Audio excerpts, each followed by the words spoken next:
The story of 1492 isn't a tale of brilliant exploration. It is the story of a doomed flagship, a catastrophic math error, and a man who was completely wrong about where he was going. But every failure has a beginning.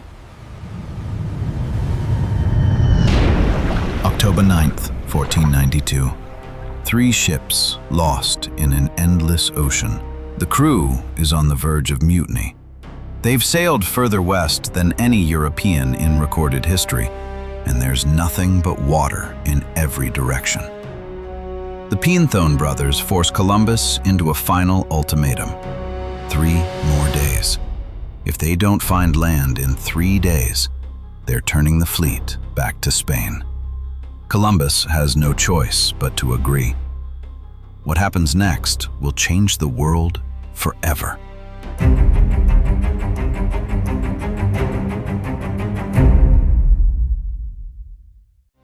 Our story begins in 1451 in the Maritime Republic of Genoa. Christopher Columbus wasn't born into wealth or nobility. His father, Domenico, was a wool weaver and merchant. But Genoa was one of the great trading powers of the Mediterranean, and young Columbus grew up surrounded by ships, merchants, and tales of distant lands. By his 20s, Columbus had already sailed across the Mediterranean, working for powerful merchant families. But everything changed in August 1476. His convoy was attacked off the coast of Portugal. His ship went down. Columbus grabbed a floating oar and swam 6 miles to shore, nearly drowning in the process. That shipwreck brought him to Lisbon. And Lisbon was the center of something revolutionary. While other European kingdoms fought each other, Portugal had been methodically exploring down the coast of Africa, searching for a sea route to India and its legendary spices. He and his brother Bartholomew opened a cartography business. They made maps for a living. And Columbus became obsessed with an idea that wouldn't let him go. What if you could reach Asia by sailing west instead of east? Now, everyone educated in the 1480s knew the Earth was round. That's not the myth. The question was, how big is it? And that's where Columbus made his fatal mistake. Columbus studied the ancient geographer Ptolemy and an Arab mathematician named Alfragani. But Columbus got the conversion wrong. He used Italian miles instead of Arabic miles. His math told him the Earth was about 25% smaller than it actually is. According to Columbus's calculations, Japan was only 3,800 kilometers west of Spain. The actual distance? Over 20,000 kilometers. Columbus wasn't just a little off. He was catastrophically wrong. And that's precisely why his voyage almost never happened. In 1485, Columbus pitched his idea to King John II of Portugal. Portugal had the best navigators in Europe. They knew Columbus's numbers were wrong. They rejected him immediately. Devastated, Columbus packed up his belongings and crossed into Spain, where King Ferdinand and Queen Isabella were fighting the final war of the Reconquista, the 800-year campaign to drive Muslim rulers from the Iberian Peninsula. Columbus spent the next 7 years essentially stalking the Spanish court. He followed them from city to city, petitioning for an audience, making connections, refusing to give up. In 1486, he finally got his meeting. The Spanish crown assembled a commission of experts. After careful review, their verdict was the same as Portugal's. Columbus's calculations were wrong. The voyage was impossible. But here's where it gets interesting. The Spanish monarchs didn't completely reject him. They gave him a small pension, basically paying him to not take his idea to France or England. They kept him waiting for 6 years. What changed? In January 1492, Granada fell. The last Muslim kingdom in Spain surrendered. Ferdinand and Isabella had won. They were feeling invincible, blessed by God. Columbus saw his moment and presented his terms, and they were outrageous. The Capitulaciones of Santa Fe, signed April 17, 1492, was one of the most generous contracts ever offered to an explorer. Columbus demanded to be made Admiral of the Ocean Sea, a hereditary title that would pass to his children. He wanted to be viceroy and governor of any lands he discovered. And he wanted 10% of all gold, silver, pearls, and spices. 10%. Forever. For his entire family line. The Spanish crown agreed. Why? Because they thought he was going to die. The experts still believed Columbus was wrong about the distance. They expected his ships to run out of supplies halfway across the Atlantic. This was essentially a suicide mission. So why not promise him everything? It didn't matter if you couldn't collect. But now Columbus faced a new problem: recruiting a crew. He was a foreigner asking Spanish sailors to follow him on a voyage everyone thought was doomed. The ships sat in Palos Harbor with almost no volunteers. Enter the Pinzon family.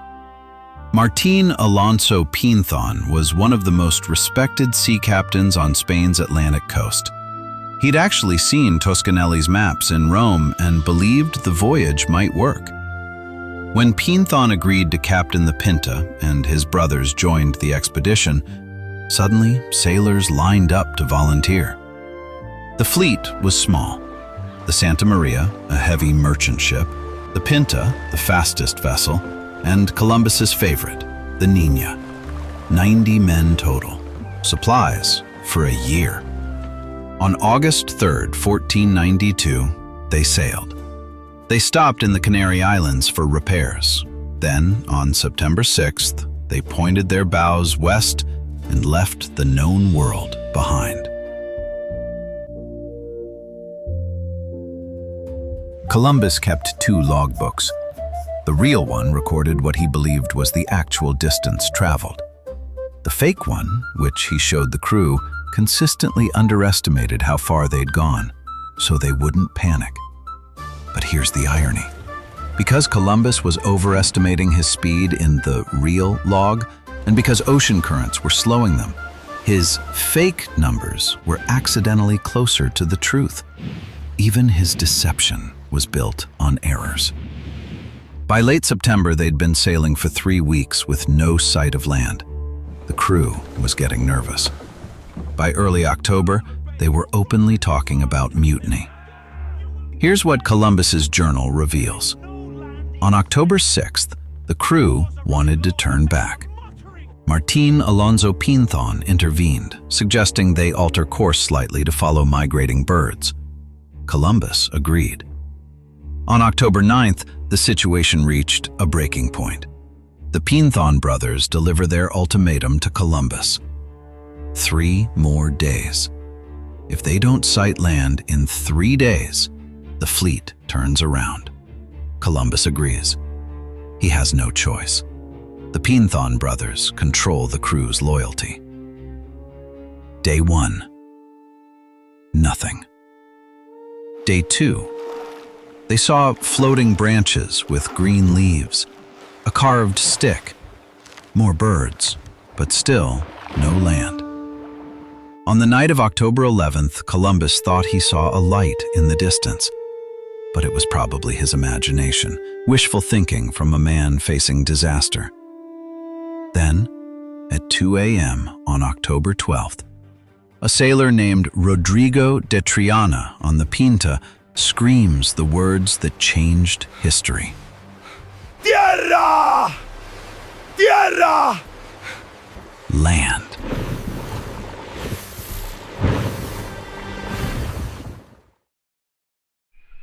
The island was called Guanahani by its inhabitants, the Lucayan people, a branch of the Taino. Columbus renamed it San Salvador and performed a formal ceremony, planting the Spanish flag and claiming everything he saw for Ferdinand and Isabella. His journal entries from this day are haunting. He describes the Taino as beautiful, generous, and intelligent. He notes they have no metal weapons. When he showed them swords, they grabbed the blades and cut themselves through ignorance. Then he writes this: "They should be good servants and intelligent, for I observed that they quickly took in what was said to them. I believed that they would easily be made Christians, as it appeared to me that they had no religion." And then, chillingly, "With 50 men, they can all be subjugated and made to do whatever is wished." Columbus spent the next 3 months island hopping through the Caribbean, searching desperately for the mainland of Asia, for the gold-roofed palaces Marco Polo had described. He found neither, but he kept insisting to his crew that Cuba was the edge of China. On Christmas Eve, disaster struck.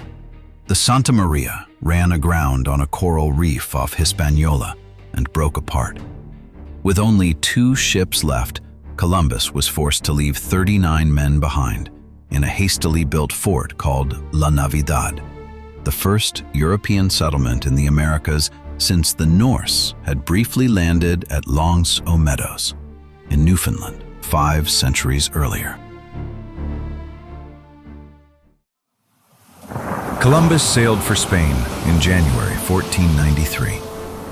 A massive storm forced him to take refuge in Lisbon, where he met with King John II, the same king who'd rejected his proposal 8 years earlier. You can imagine that conversation. When Columbus reached Spain on March 15th, he was greeted as a hero. He'd brought back proof: gold samples, exotic parrots, strange plants, and 6 captured Taino people paraded through the streets like trophies. His letter describing the voyage was printed and distributed across Europe. It became one of the first viral media sensations of the print age. Columbus was suddenly the most famous man in Europe. But the second voyage, in 1493, was completely different. This time, 17 ships, 1,200 men, and a clear mission. Not exploration, but colonization. When they returned to Hispaniola, they found La Navidad destroyed and the 39 men dead. The settlers had abused the Taino people, and the Taino had fought back. Columbus established a new settlement called La Isabela and instituted a brutal regime. The Taino were forced into a gold tribute system. Those who resisted or fled faced horrific punishments: mutilation, execution, being hunted with dogs. It was a reign of terror designed to extract wealth from a land that had little gold to give. But the real killer wasn't violence. It was disease. The Taino had no immunity to European pathogens. Smallpox, measles, and influenza swept through their communities like wildfire. Historical records suggest that between 1494 and 1508, over 3 million people died on Hispaniola alone. Within 150 years, up to 90% of the indigenous population of the Americas would be gone. Columbus made 2 more voyages, but his governorship was a disaster. Colonists rebelled. The Spanish crown sent an administrator who arrested Columbus and sent him back to Spain in chains in 1500. His 4th and final voyage, from 1502 to 1504, was a desperate attempt to restore his reputation. Instead, his ships fell apart from worm damage, and he was stranded in Jamaica for over a year. In a letter from Jamaica, Columbus wrote, "Weep for me, whoever has charity, truth, and justice. I did not come on this voyage for gain, honor, or wealth. I came to your highnesses with honest purpose."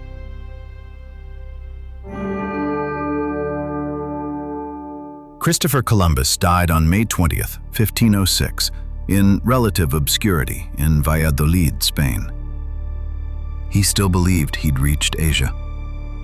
He never knew he'd found two entirely unknown continents. His family spent the next 30 years in court fighting the Spanish crown over those promises made in 1492. They wanted their 10% of everything. The crown wanted to pay nothing. So, what is Columbus's legacy? It's complicated, brutally complicated. His voyages triggered the Columbian Exchange, the transfer of plants, animals, diseases, and people between hemispheres. Potatoes, tomatoes, and corn went east, but their adoption took centuries. By the 1700s and 1800s, these crops were feeding population booms in Europe and Asia. Wheat, horses, and cattle went west, transforming the Americas. Columbus's voyages ended the era of continental isolation and began the modern globalized world. Every international flight, every global supply chain, every cultural exchange we have today traces back to 1492. But that integration came at an unimaginable cost.